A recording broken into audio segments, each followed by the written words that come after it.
Welcome back to GM Vision. Today we're going to be taking a look at the players I think the Jaguars will and should be targeting in the second round of the NFL draft at pick 56, and also some guys that they could trade up for earlier in the second round.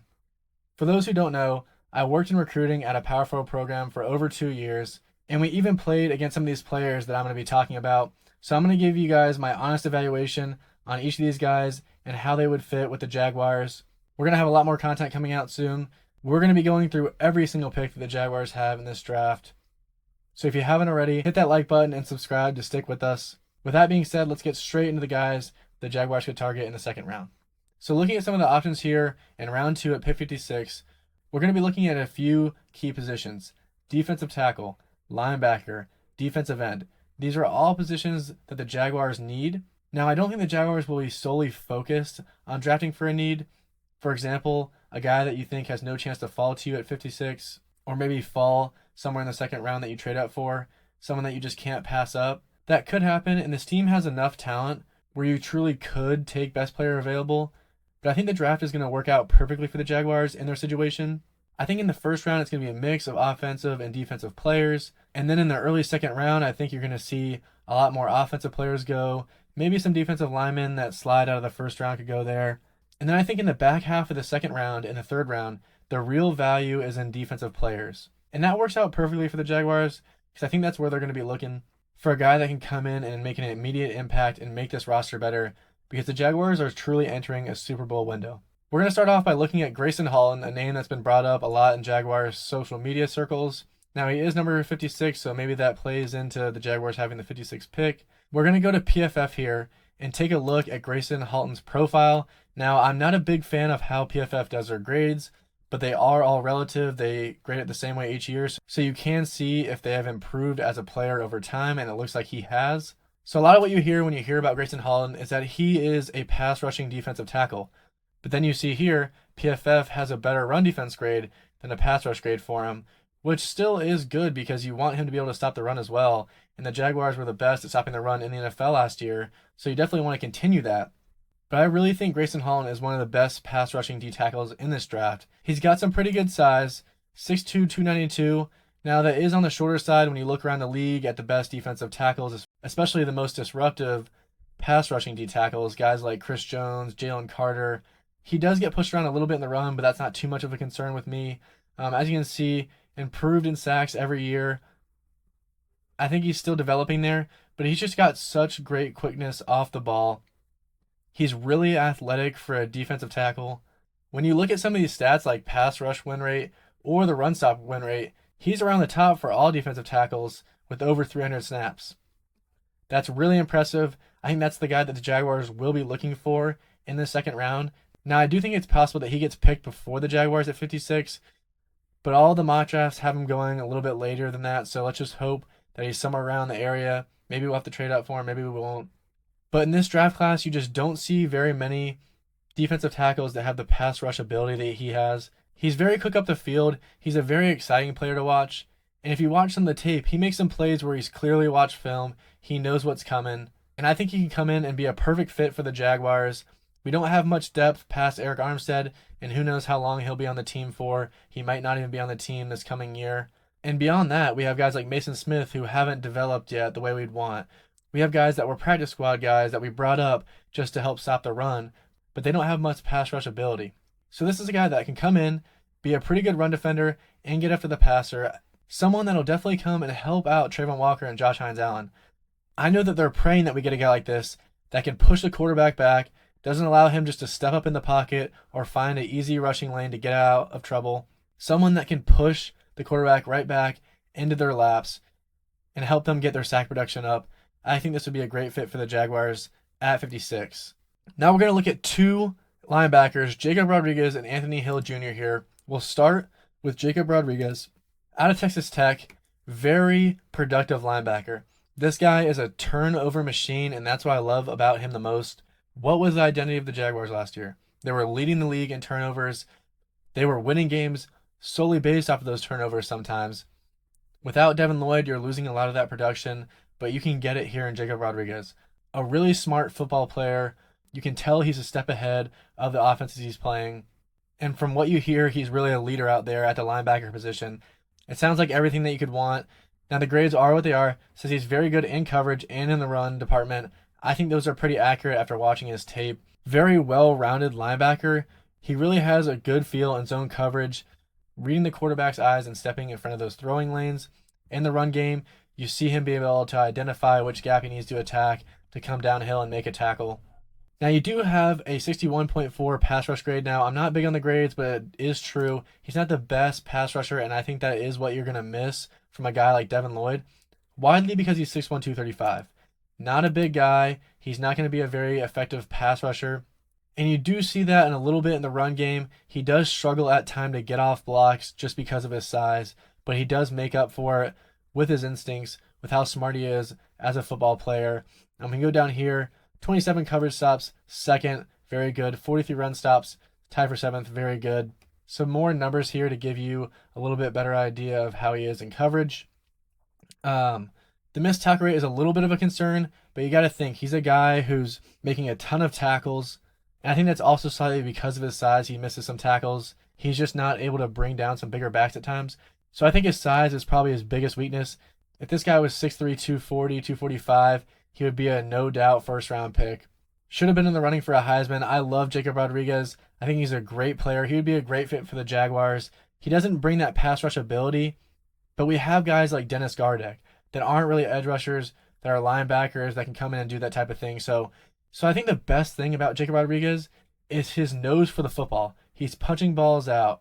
He's intercepting the football. He's a guy that's going to force turnovers, and he showed it all last year. And I think that makes up for any deficiencies that he has in his game. He's going to get some more hype. I think he's going to be going a little bit earlier than the Jaguars pick, but the Jaguars still do have a chance to get him. And then we're going to look at a guy in Anthony Hill Jr. Now, they have him as their 86th best player, average depth position, 88 overall. I don't think that's going to be the case. This guy is getting some buzz to go in the first round. Now, I don't think that's possible, but I definitely don't see him getting out of the second round. Just a really well-rounded linebacker. And this would be the guy that is a Devin Lloyd replacement. 6'3", 238. I think he could put on some weight if he wanted to. He's a really explosive athlete, only 21 years old. Now, the grades aren't as good as Jacob Rodriguez's, but I think this is a perfect case as to why you should not pay attention to some of these grades in PFF. He's a guy that can come off the edge similar to a Devin Lloyd, but he also can play off the ball next to Foye Oluokun. It said he's not very good in coverage, but I don't think that's the case at all. He's very rangy. He has great ball skills. You see it in some of the interceptions that he made this past year. I think where he does struggle a little bit in coverage is just his feel for a zone, being able to read the quarterback's eyes, similar to Jacob Rodriguez, where Jacob Rodriguez is very good in that regard, steps into throwing lanes, and I think that's where Anthony Hill Jr. can improve. And I think that's an easy fix going into the NFL, just repping that over and over again. I think he'll definitely improve in that department, so I'm not worried about that at all. Very good run defender. Like I said, very explosive guy. He is definitely a sideline-to-sideline linebacker. Very good speed, very explosive, can come down the hill and hit. He's very physical, which I like a lot. I think that's probably what you're missing from a guy like Jacob Rodriguez is just that physicality. Anthony Hill Jr. definitely brings that. And I think that's why he's able to be a little bit better of a pass rusher. Has a lot lower missed tackle rate. Again, he didn't make as many tackles as someone like Jacob Rodriguez. Here's some of the stats for you guys to look at. Passer rating allowed. Again, I just don't think this coverage grade is very accurate. I think that's where it can mislead some people. This guy is probably one of the best linebackers in the class. When you look at PFF's rankings, I think he's probably right in this range. Somewhere around C.J. Allen and Jacob Rodriguez. I think he's better than these three linebackers. When you're looking for a well-rounded guy, he's going to be your man. So I think he'd go as early as the beginning of the second round. Then we have Gabe Jacas out of Illinois, a defensive end. And I think there's two defensive ends that we could be looking at around our range. You got Gabe Jacas. I think he's a similar guy to a Zion Young or a Kendrick Falk. He's a bigger guy, but he's still pretty athletic for his size. So let's take a look at his profile. First look, 6'3", 270. Again, a bigger edge rusher. And I think James Gladstone will be looking for a bigger edge rusher to be that edge 3.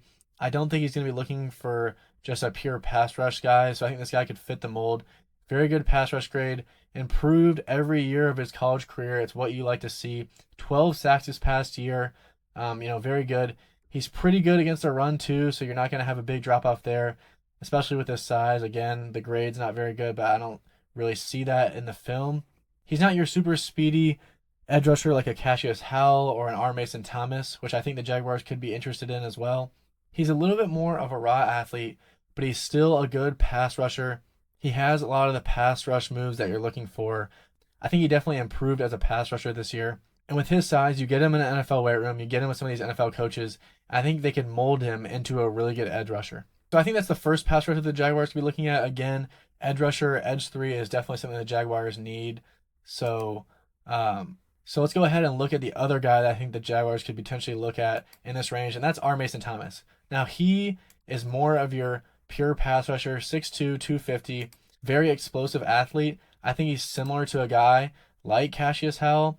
You have Cashius Howell and R. Mason Thomas that are similar edge rushers, and then you have the 3 that I talked about, Keldrick Folk, Zion Young, Gabe Jacas. They're similar type edge rushers, bigger edge rushers. Now, if the Jaguars want to go after an R. Mason Thomas, this could be a guy that goes early second, but I think he could fall to him at 56.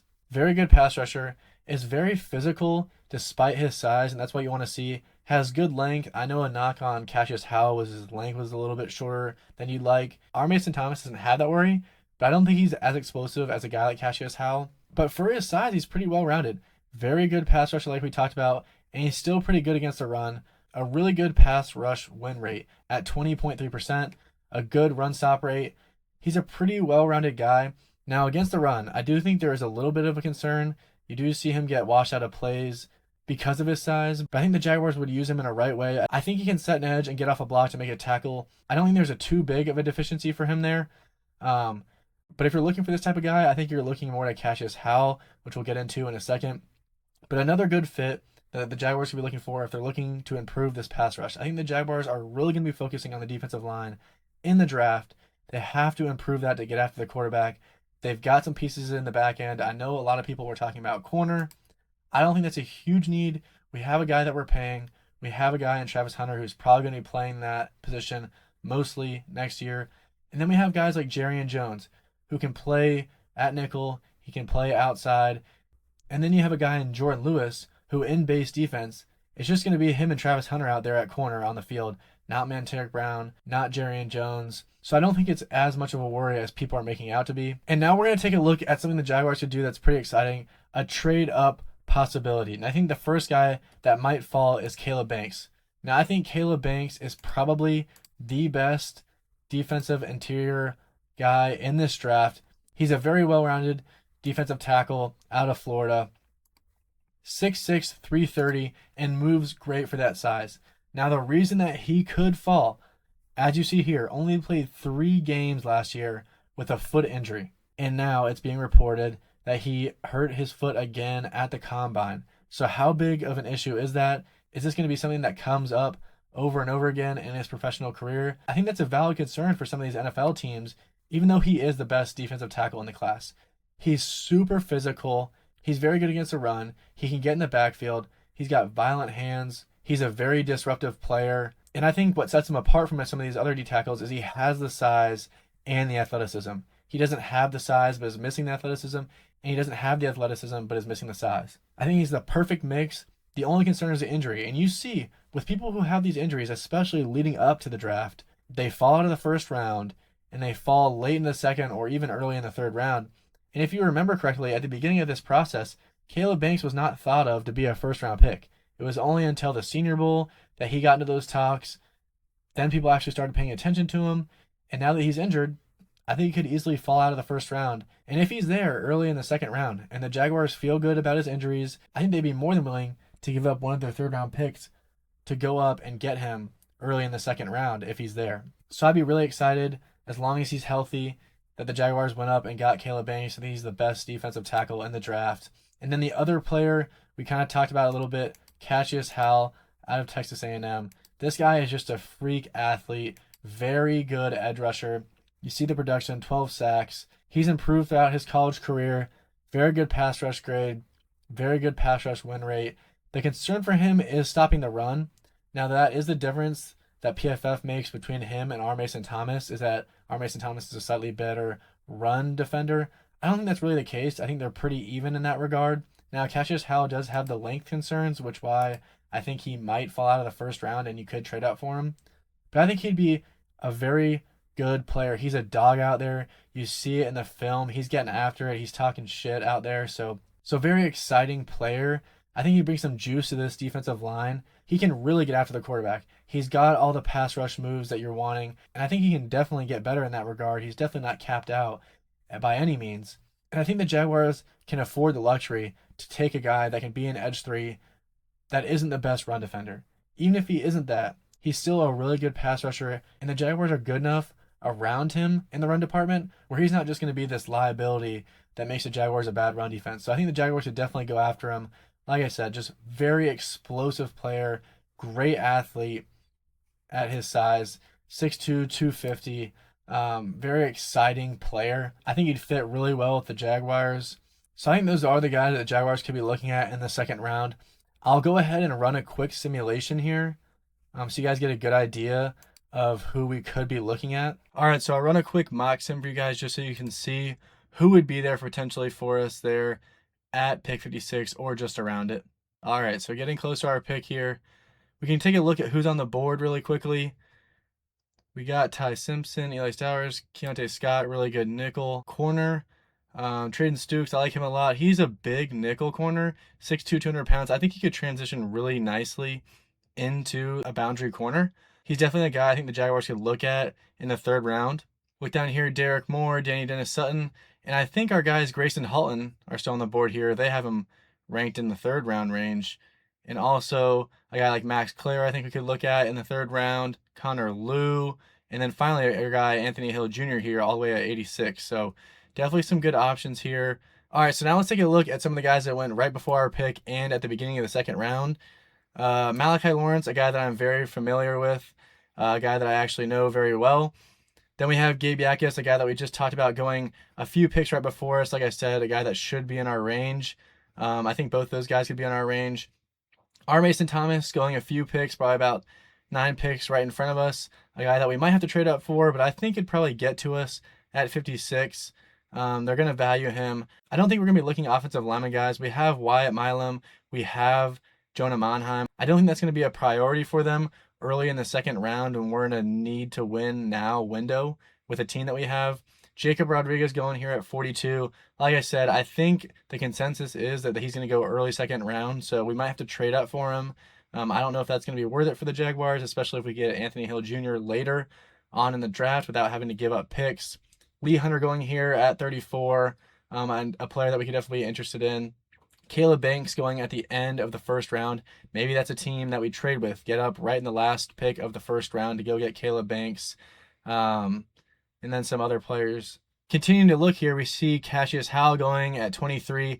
Like I said, he's probably a first-round pick. Might not be someone the Jaguars could get just because he's probably going to be a mid to late first-round pick. It's going to be a little bit out of our range. But definitely some good options here late in the first round and early in the second round. Jaguars are in a good spot like I talked about. There's going to be a heavy run on defensive players from 56 all the way to probably 100. So the Jaguars are in a good spot. We need defensive players. They're going to be looking at D-tackle, edge rusher, linebacker. I think they're going to look for a tight end behind Brenton Strange in the third round. I think they could also look for some wide receiver depth, a guy like Ted Hurst late in the third round. He might go a little bit earlier, so maybe at our first pick in the third round we can get Ted Hurst. But the good thing about the Jaguars, there's a lot of options for them. They're a good team. They have the luxury of taking players with the best on their board instead of needs. But we do definitely need some guys along the defensive line. We're going to have a third round targets video coming out for every single pick in the third round. If you haven't already, like the video and subscribe. It goes a long way in helping the channel. Thanks for watching, and I'll catch you guys in the next one.